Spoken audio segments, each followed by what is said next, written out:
Kauban na mayong adlaw, welcome na usab sa atong programang Department and Focus kundi na itong makauban na ano kini mga ahensya dinhi sa ato ang dakbayan sa Cagayan de Oro lang sa lang pagpahibalo sa kini mga programa ug yun man mga inisyatibo alang sa kayuhan dinhi sa ato ang dakbayan. Kini day si George Bacos gikan sa City Information Office ng Dakbayan sa Cagayan de Oro ubos sa administrasyon ni Mayor Rolando Clarix uy gumnan sa pagpangulo usab sa atong City Information Officer Mr. Ayan Fuentes. Nini higayon na mga kauban sa ato ang department focus sa karong edisyon na makauban nato ang mga pillars usab sa ato ang City Health Office ni Dakbayan sa Cagayan de Oro, of course kana sa pagpanguna sa ato ang City Health Officer Dr. Rachel Dilia og karon na alang usab sa ilahang pagpahibalo sa ato ang bag-ong i-launch nga programa alang sa ato ang mga kabarangayan dinhi sa ato ang dakbayan. Nya taud-taud ato ang palapdan ang nasangpit nga programa bat unang-una ato na silang pangayuan sa ilahang opening statement ug pagpanimbaya ato ang mga makauban karon, of course atong ka-partner Sir Regan Abo ang ato ang Health Education and Promotions Officer, and of course makauban usab nato ang ato ang Acting Assistant City Health Officer alang sa Health Services Division si Dr. Amira Mia Rakman. Good morning, Sir Regan o Doc Mia, inyong pagpanibaya sa itong mga suking tigpaminaw og Diglantaw. Yes, Sir George, good morning once again. And una sa tanan, Sir George, kung tahod sa atong Mayor sa Dakbayan sa Cagayan de Oro, Mayor Rolando Clarix A. Uy, sa among City Health Officer, Dr. Rachel Dabadilla, sa CIO Department Manager, Sir Ayan Fuentes, daghang kayong salamat. O sa tanan mga Cagayanons nga naminaw, nagsunod ani, atong mga partners diya sa mga media outlets, may buntag sa tanan. Yes, and of course, Doc Mia, welcome sa itong programang Department in Focus, Doc. Yes, good morning Sir George. No, thank you. Maayong buntag sa tanan, no, sa atong mga listeners karon, in behalf sa amo ang City Health Officer, Dr. Rachel Dilia. We will be presenting to you kung unsa ang atong tumong karong adlaw, no? Yes, yes. This is the first time na ato ni siyang i-launch din sa ato ang dakbayan sa Cagayan de Oro. So, atong mga listeners, especially sa atong mga kabarangayan. That's no? right. So, Kay good morning sa mo tanan. nga to ang gusto may babalo, no? May padangat kini nga to ang programa alang usab sa ato ang mga kabarangayan. And we're talking about the first ever no nga most healthy barangay, or search for the most healthy barangay, himsog nga Cagayano na para sa syudad nga lig-on na programa. Din kini nagtumong alang usab sa kining pagpauswag sa ato ang ugnon man pagsuta no sa mga programa usab dinha sa ato mga kabarangayan. But unang-una siguro Doc, unsa ni ka programa ug nganong na-create ni siya nga programa? Can you tell us more about this? Sige.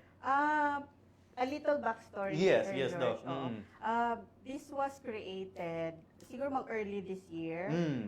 Gi-invite sa USAID Connect ang atong okay. mga department heads from different departments sa ato ang LGU. So nagkuan sila, nag-quorum sila sa New Dawn Hotel, and then kumbaga mura siya workshop planning. Oo. Ang purpose ato is kumbaga mag-plan sila on how to enhance ang mga local government sectors. Okay. Yes, oo. So in connection pod sa unsa ang rice development agenda sa ato ang mayor, no? Ang atong mga different departments nag-come up sila og mga programs na pwede i-launch sa atong mga barangay because in connection gihapon sa Republic Act na 7160 sa local government unit, murag gi-mandate sila nga i-elevate nila or i-improve ang ilahang mga governance, Yes, ang yes. ilahang service Services, delivery. yes, yes. Yes, so mao na siya nga sa isa sa na-select na program is kani most healthy barangay. Gipaagi na lang siya as contest. Contest, Yes, oo. Para different siya among the rest of the mga programs nga pwede ilonsad. So, mao to nga nagkuan sila nga most healthy barangay na lang. Oo. So mo na nga namugna nga to ang pinakaunang search for the most healthy barangay. And siguro aron usab nga I know nga daghan pa gyud nga mga kabarangayan ang interesado nga mo appeal, no? Can you tell us more about siguro ninyo duha ni Saligan ang purpose o rationale niini nga to ang ipahigayon nga programa unsay kining kuan niini? Unsay tumong o ingon man unsay angay usab nga kining tamdan usab sa ato ang mga kabarangayan. Yes, Sir George, na-mention naman kaganina ni Dr. Rachman ang katong backstory, Yes, ang rationale o purpose ani.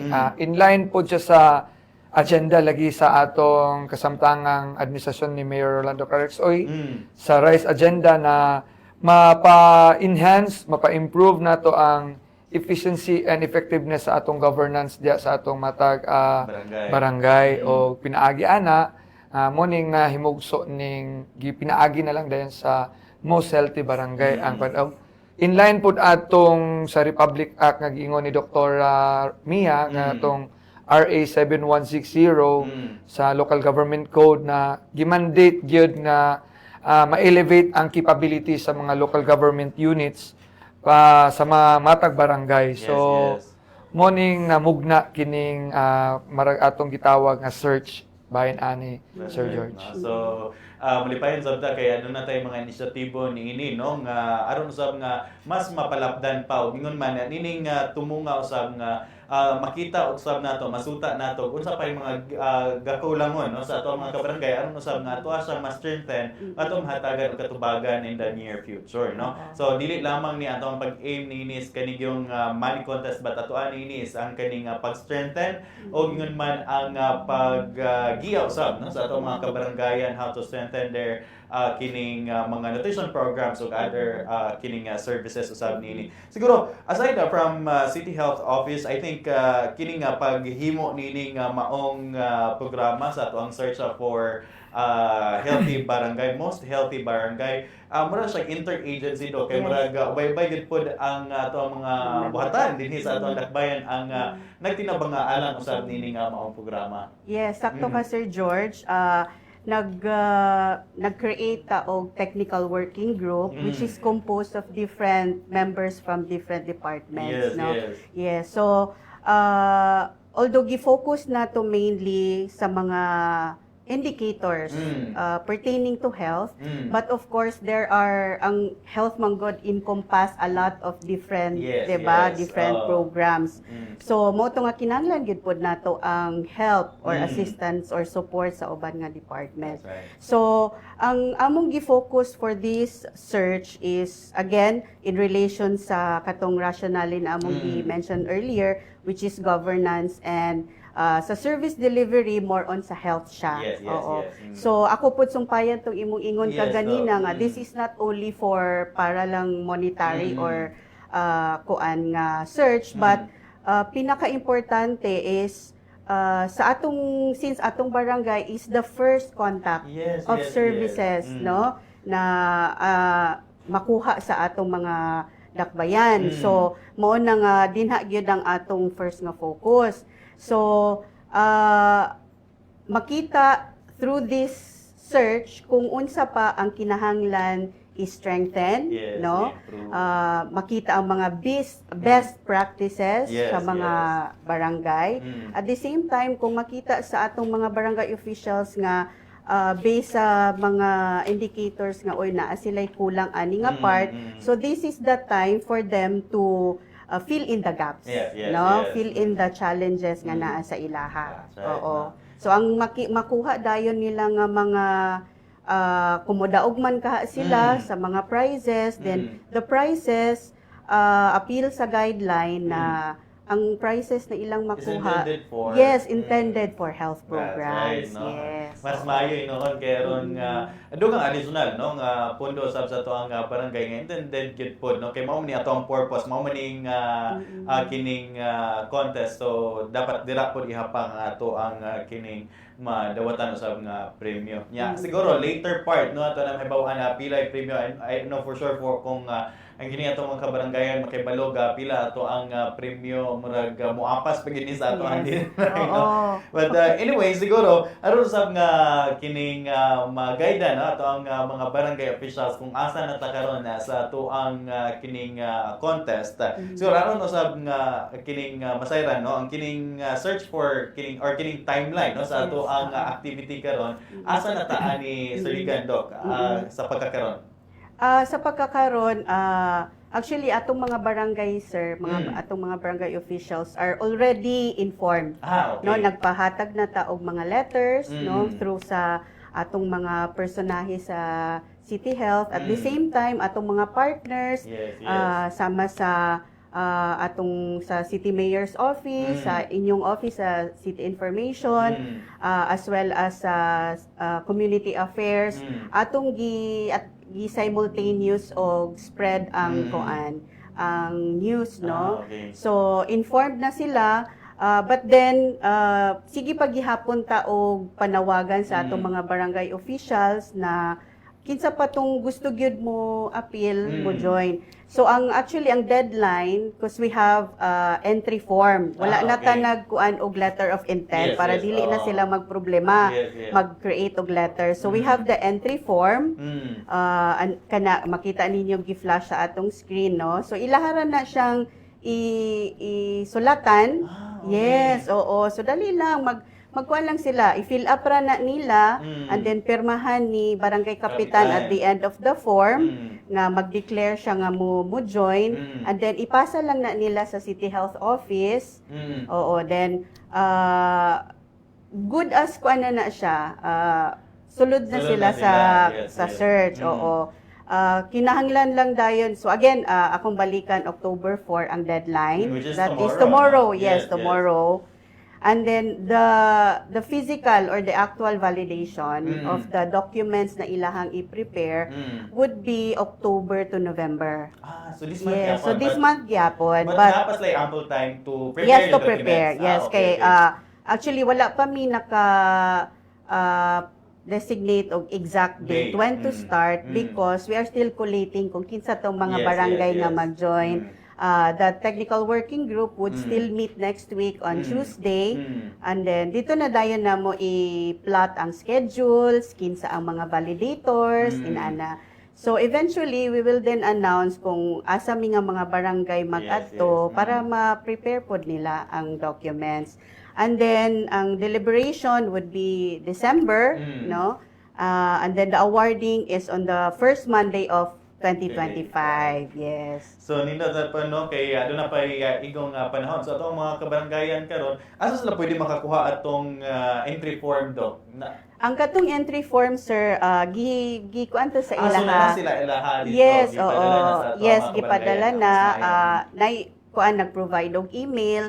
At the same time, ang atong mga personnel sa health center nga naa sa mga barangay health centers, specifically among atong mga nurses, ato silang gitagaan sa copy para sila na mismo kay ato man silang gitagaan og task nga mo kuan gyud, mo orient sa atong mga barangay officials. That's right. Oo, para kung naay mga clarification si kapitan or kagawad on health, then at least ma-explain na dayon. That's right. Yes. So pwede pa yun mo abante no nga pag-submit sa inyong entry form. Again, ang deadline is tomorrow, October 4, no? Dira sa ato ang City Health Office nato i-submit ato ang entry form kay sayang po kayo. I think this is very important program no kay lagi kining aside from atong masuta ang inyong mga services unsay kining angay nga improve og ingon man strengthen og man makita inyong mga best practices diri usab murag I think dako po ning kalampusan no nga sa ato ang mga barangay officials nga mapakita ang inyong kining pagpaningkamot usab dinha sa inyong mga kabaranggayan. So again, that's October 4 ang ato ang kining deadline, and then for sure in the next few weeks Sir Rigan no Doc Mia magpahibalo lang yata sa kining schedule na usab sa ato ang physical validation. Yes. Yes. Yes, oo. Maghatag rami og kuan schedules Mm. pohon. And I think kung kuan dili na gyud ingon nana ka lisod ang kining mga documents pwede man siguro nato ni mausa-usa no.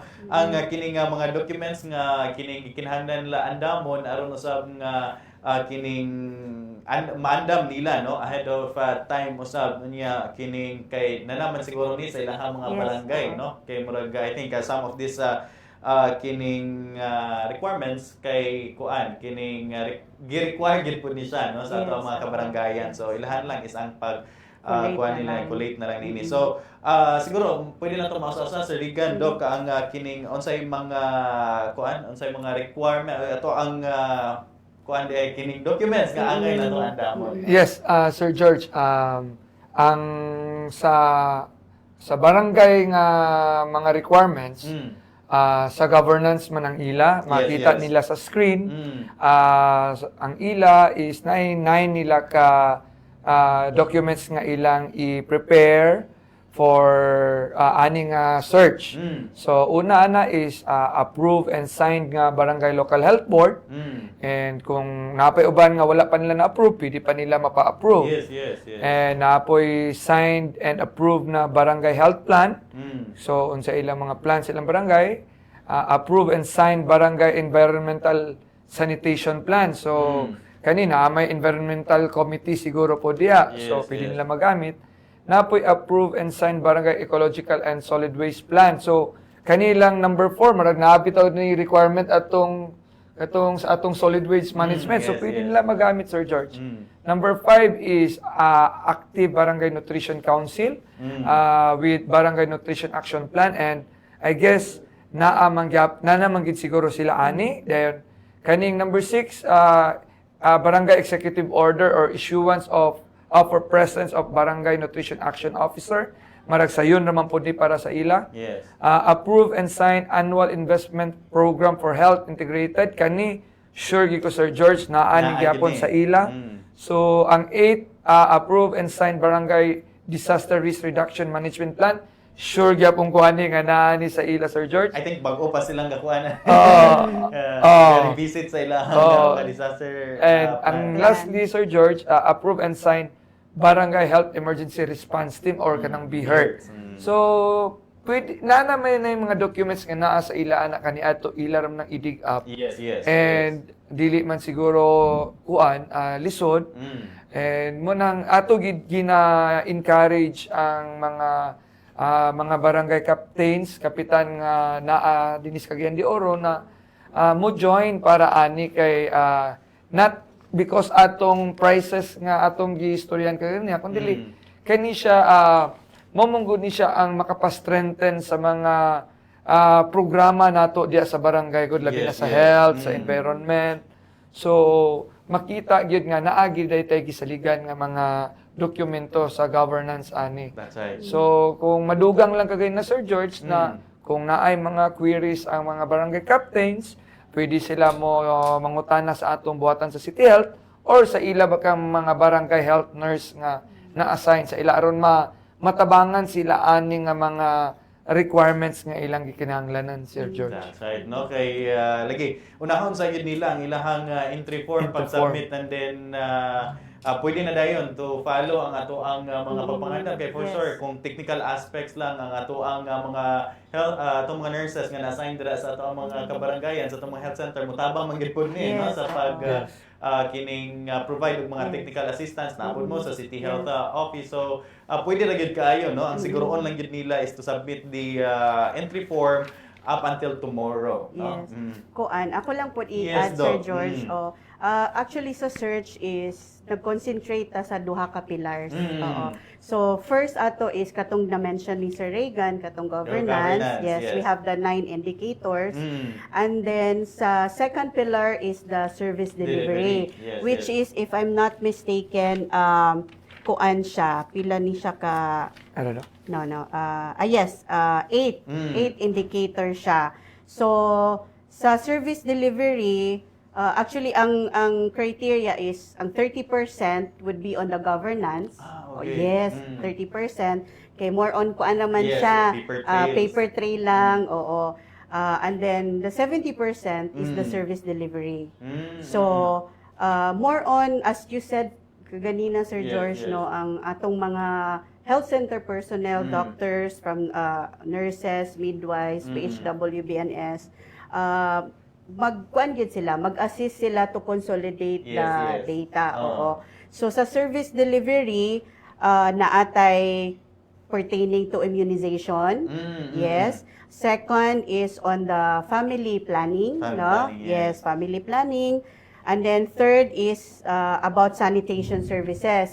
So, ang ato ang sanitary inspector came up with sub-indicators which are the solid waste management, katong open defecation, no? Yes, Dapat yes. zero open defecation, and then access to water facility. Fourth indicator is kanang morbidity case rate.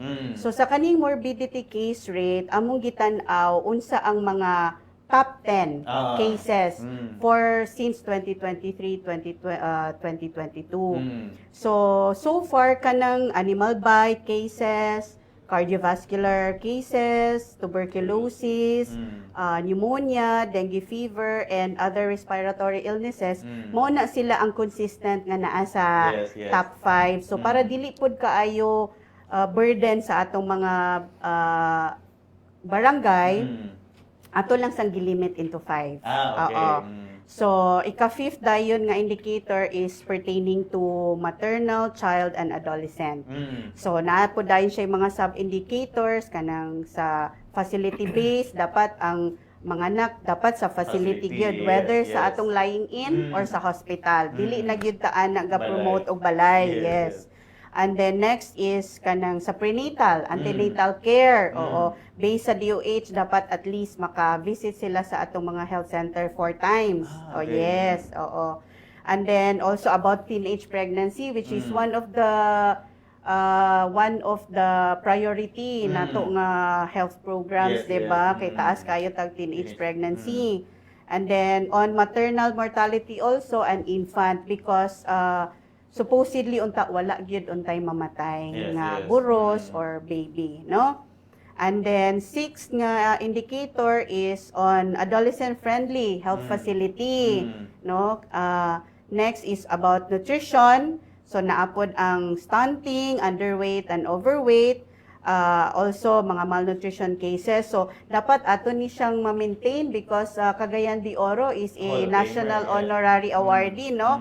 So dapat ato ni siyang ma-maintain. Yes. And then last nga service delivery indicator is about tuberculosis cases. So dinha na dayon ang notification and kung unsa ba ang kataas sa atong success rate, no? So basically kana siya nga mga service delivery present na gyud na siya sa ato ang mga health centers, no? Ang mga datas, ang mag-vary na lang dayon ana is kung asa nag-focus ang atong mga barangay pertaining to different health programs. Okay. Yes, oo. So sama sa katong gisulti nimo kaganina nga through this search makita sa atong mga barangay nga okay naapa di koy kinahanglan i-improve on this aspect. Oo. So with these two pillars, ang buhaton nila is same gyapon sa imong gisulti ganina sir nga they have still ample time to prepare. I-consolidate na nila ilang mga data and then bahala na sila arrange unsaon nila That's right. pag-arrange sa documents.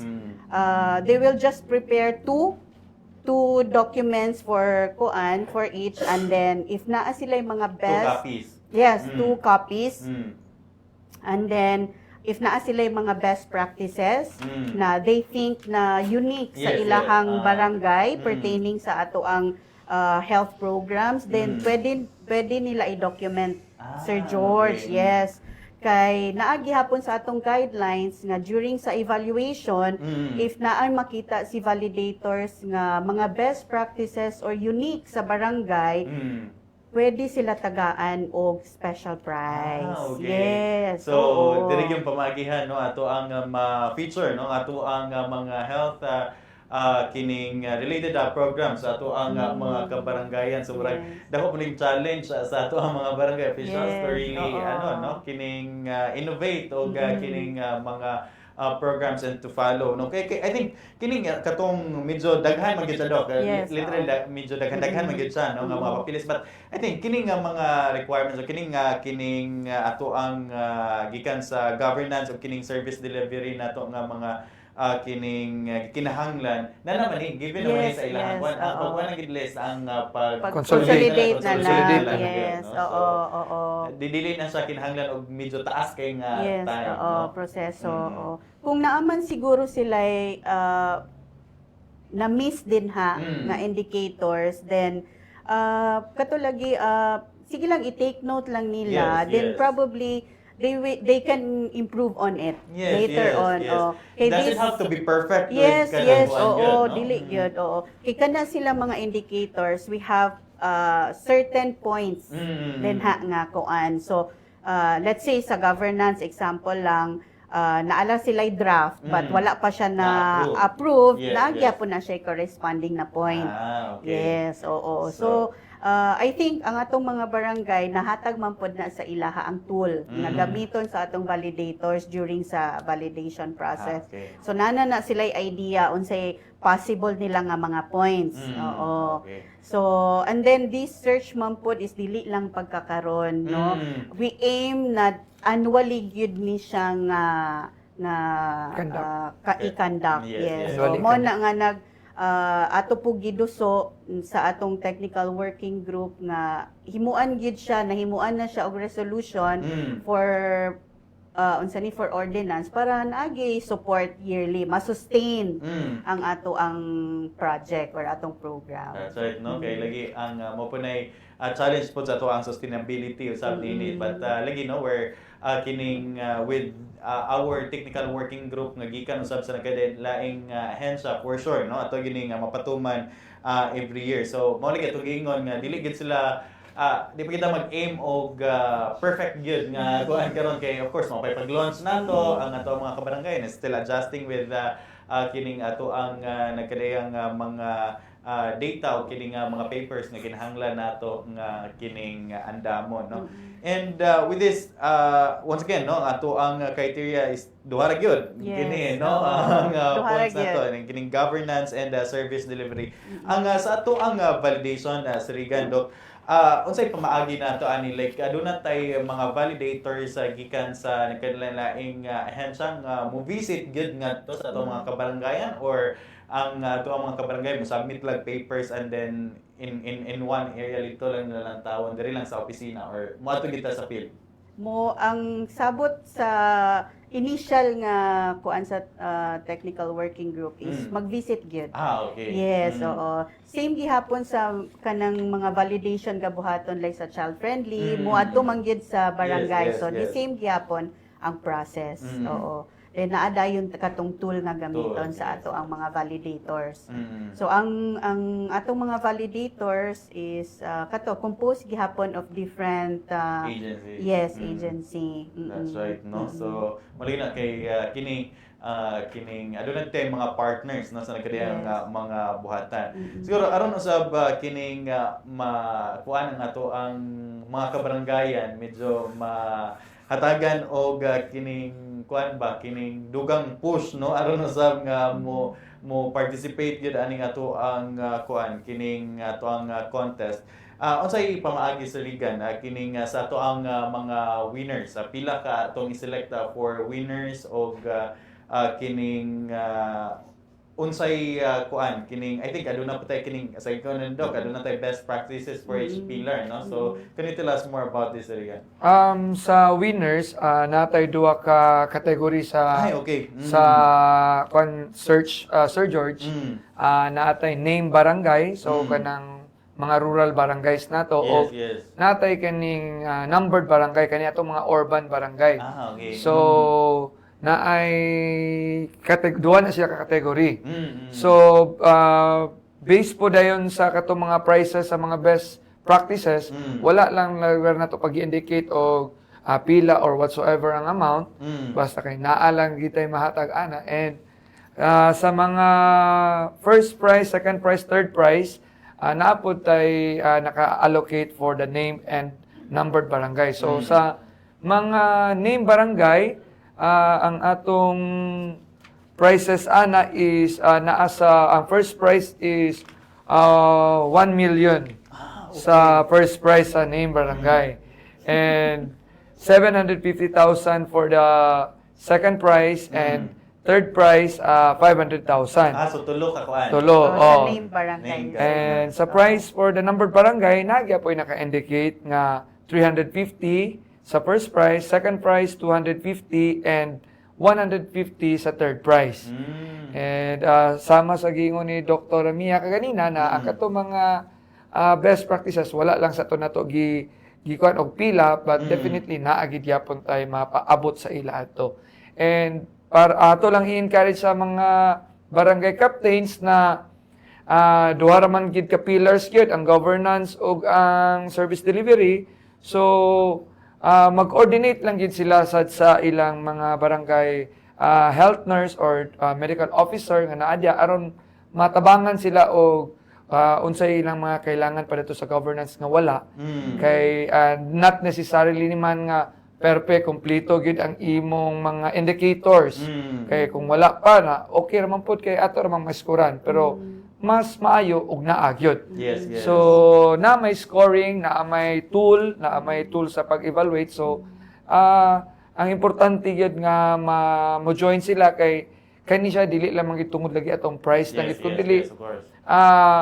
kani man kung governance mapalig-on man gud ang atong service delivery ani sa health yun sa barangay. And kaayuhan pud ni natong tanan kay makita nato atong ma-assess nato ang kapasidad nato sa city as a whole and sa barangay lugar dayon, Sir George. So makita nato nga asa na data. Yes. So maayo kining nga kalihukan, Sir George. That's right. And later on, magamit pod ni sa mga evaluation pod sa atong mga seal of good local governance. Yes, exactly. Not only in the city but also in the barangays. Of course, kay siguro mas kuan sila, mas kining familiar sila no sa SGLG sa city, but naday tay SGLG for barangays, yes. no din kining funds, kining for example mudaog nining maong pa-contest, pwede nila gamiton dito to fund, to initiate o ingon man kining to strengthen their programs nga nakabase po sa barangay SGLG. Yes, oo. Yes, sir, Sir George, no. Tinuod tong imo-ingon nga kaning mga indicators na atong gi-choose, gi-focus pod ni sa atong technical working group based sa katong indicators nga naa sa SGLG.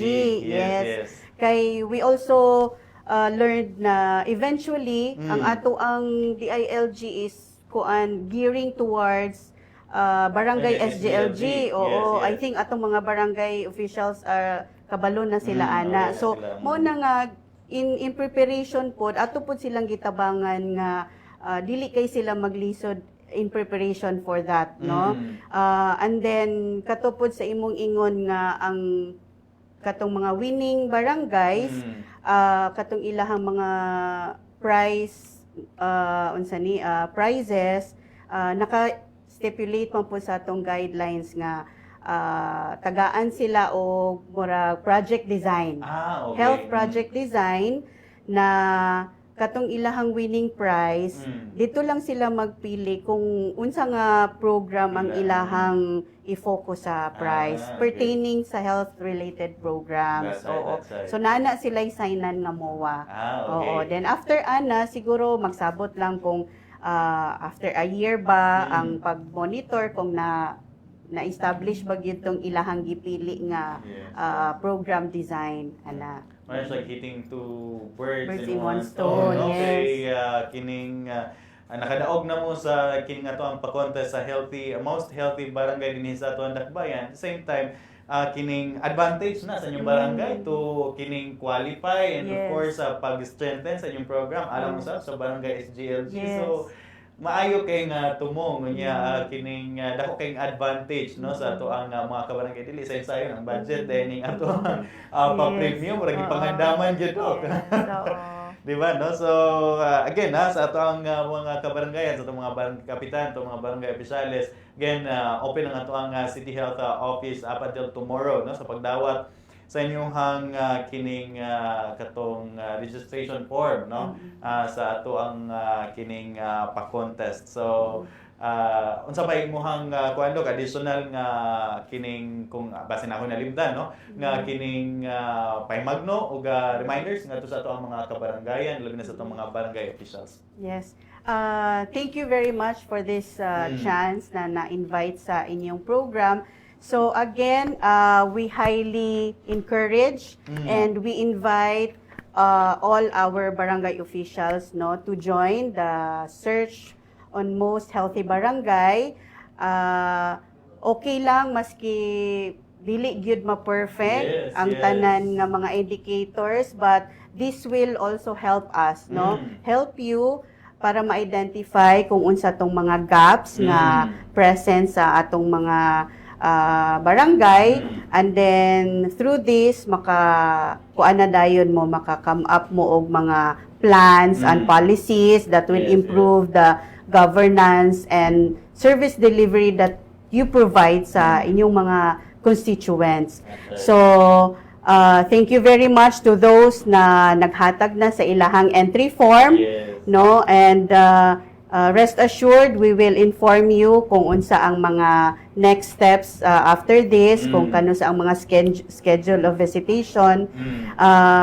And then let's just promote improvement, no, and enhancement sa ato ang mga service delivery sa atong mga kabarangayan. So thank you very much again. Alright, again salamat Doc Mia. Siguro atong kining aside from this mutana sa Dani sa Rigan, no, sa ato ang mga upcoming events sa City Health Office. I think ubay-ubay sa mga programa nga nakalinya sa karon. Yes, una sa tanan, Sir Lord, salamat kayo ani nga opportunity dinhi sa CIO nga inyong gihatag sa amo sa City Health Office, and sama sa imong giingon kagayna kani nga activity nato sa search for the most healthy barangay. We are hitting two birds at one stone. Makita ninyo, ma-assess ninyo inyong barangay kung asa na mo dapit, and matabangan mo o kung say mga gaps nga inyong i-fill in sama sa giingon ni Dr. Mia. And yes, Sir George, ato lang sang ipahibalo pud sa tanan nga naminaw, nagtan-aw aning atong interview in focus karon sa ilang FB or sa mga nakadungog sa radyo na this coming October 7, Sir George, natay launching sa atong school-based immunization together with our partners sa WHO and the Department of Health. Natay launching ipahigayon dito sa Barangay Bulwa Elementary School, and naapoy simultaneous to the other 9 barangays. Kay marag napulo ka barangay nga na elementary school ang mag-simultaneous launching aning school-based barangay, and ang atong target aning mga grade level mao ang grade 1, grade 2, and grade 4. Grade 7. And grade 7. Ang atong vaccine ani nga ihatag sa ila, especially sa grade 1 o grade 2, mao ang measles, rubella, tetanus, and diphtheria or MRTD. Ang dito po dayon sa grade 4, mao ang HPV vaccine. So, kanang sa mga babae rapod nga grade 4, ang HPV or human papilloma vaccine or virus, human papilloma vaccine. So, ang grade 7, MRTD gyapon ang grade 7. So, katong HPV sa grade 4 lang. O ato pong sa mga ginikanan nga naminaw nga dili gyud magduha-duha kung naay mga inani nga mga programa or serbisyo ihatag ang gobyerno, kay kini siya nga mga programa kaayuhan ang ihatag ani para sa atong mga anak, labi na sa pagprotektar sa atong health. So karong imbitaron ta mo, Sir George, sa inyong opisina sa City Information Office nga this coming Monday, October 7 na atay launching sa school-based immunization sa Barangay Bulwa. And hopefully magkita-kita ta dito, Sir George. Of course, no? We'll be there, no? Sa ato ang launching niya. Daghang salamat, Sir Rigan, Yes. Doc Thank you Mia, sa very kagayunan, much. o man sa pagpahibalo sa ato ang mga katawhan sa kaniyang mga programa inisyatibo ilabi na kini nga sa ato ang pag-launch sa ato ang most healthy barangay dinhi sa ato ang Dakbayan. Once again sa ato mga kabarangayan ato mga barangay kapitan nga wala pa kasabit pwede pa gyud kay mo apas up until tomorrow October 4 dira sa ato ang City Health Office. Mo kadto naglangkob ba sa ato ang department focus karong simana hinaut nga daghan mo nakatunan ug daghang nakutlo sa ato ang mga ipantuki nga mga ilisgotanan na karong adlaw. Sa ngalan lamang sa kinatibuk-ang puwersa sa City Information Office ng Dakbayan sa Cagayan de Oro ubos sa administrasyon ni Mayor Rolando Clarix o man sa pagpangulo sa ato ang City Information Officer Mr. Ian Fuentes, kini lamang si George Bacos. Daghang salamat sa inyong pagpaminaw paglantaw hantod sa sunod gayon ug mayong adlaw sa tanan.